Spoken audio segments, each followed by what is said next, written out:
and cheer as Musk dismantles U.S. aid agency. Leaders in Russia, Hungary, and El Salvador welcome the Trump administration's assault on USAID, which many authoritarians have seen as a threat.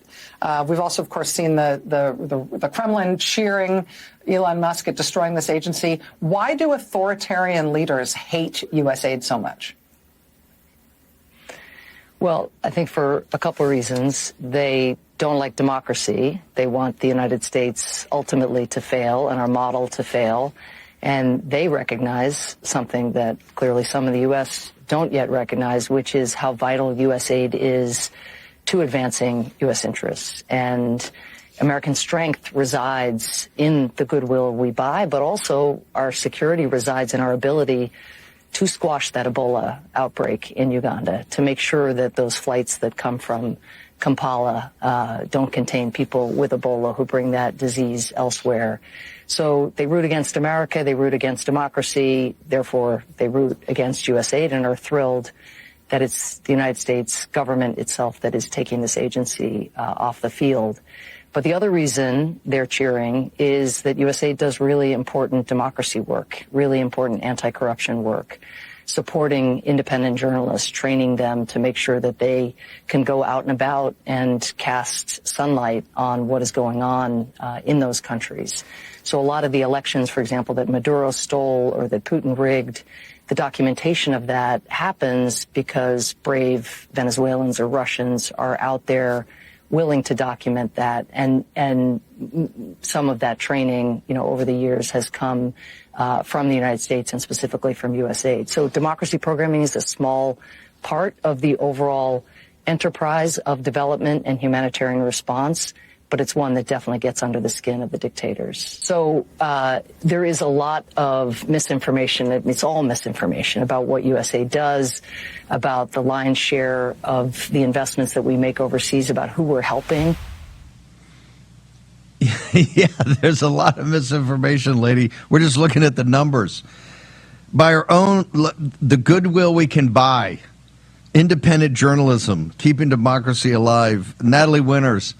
Samantha Powers is the gift that keeps on giving, is she not, ma'am?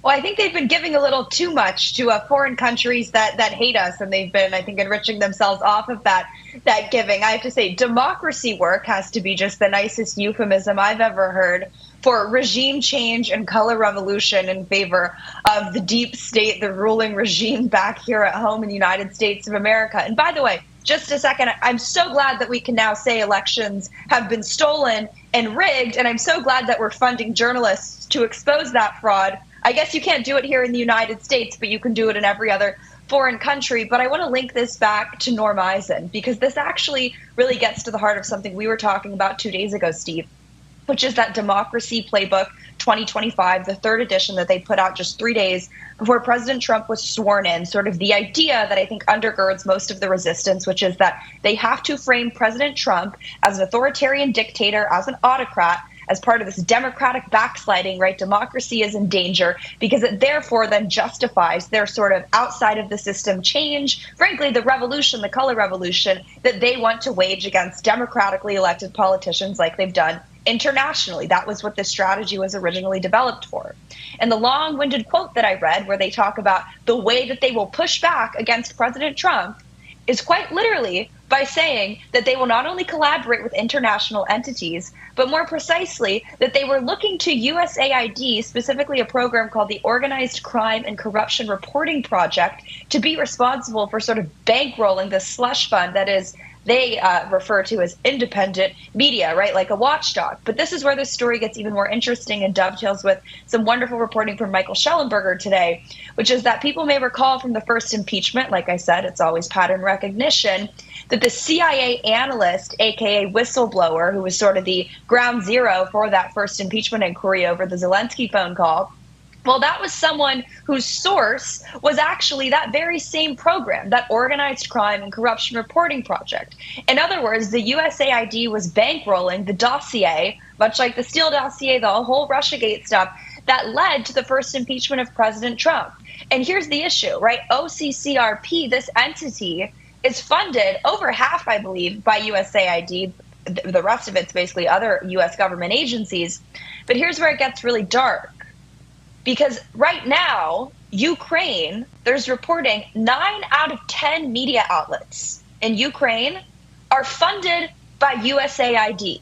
Otherwise, they would not exist. That's the Ukraine foreign minister's own words, not mine.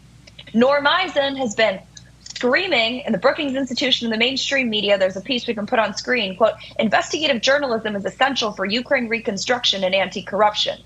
They have used the weaponization of journalism through USAID and all of these foreign countries, not to expose or dox autocratic leaders, but to defend themselves and be the Praetorian Guard for the corrupt activities that they've been engaging in. Because you know why, Steve, USAID wants to be funding the journalists on the ground in Ukraine?